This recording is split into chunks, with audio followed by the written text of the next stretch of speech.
Hi everyone, welcome to Humpy's World. Tasty and crispy ribbon pakodi. Ingredients: బియ్యపిండి, పుట్నాల పప్పు, ఉప్పు, కారం, కొద్దిగా వాము. 4 గ్లాసుల బియ్యపిండి, 1 గ్లాస్ పుట్నాల పప్పు,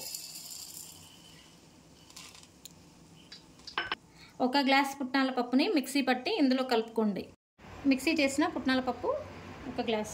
వేడివేడి ఆయిల్, మసిలిన ఆయిల్ తీసి ఇందులో పోసి కలపాలి. దాని తర్వాత ఇందులోకి 2 టేబుల్ స్పూన్ కారం,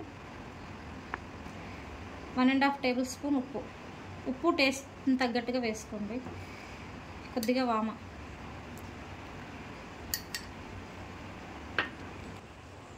పిండిని బాగా కలపాలి. అంతా మిక్స్ అయ్యేలాగా కలుపుకోండి. బాండీలో ఆయిల్ బాగా వేడవుతుంది.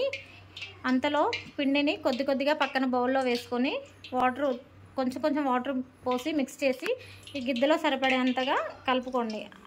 కొంచెం కలుపుకోవడం వల్ల రిబ్బన్ పకోడీ క్రిస్పీగా వస్తాయి. ఇలా ఆయిల్ వేడయ్యాక అలా పిండిని ఒత్తుకోవాలి.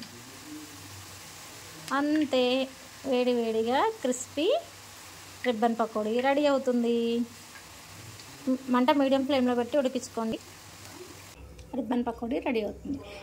Thanks for watching my videos. Please do like, share and subscribe.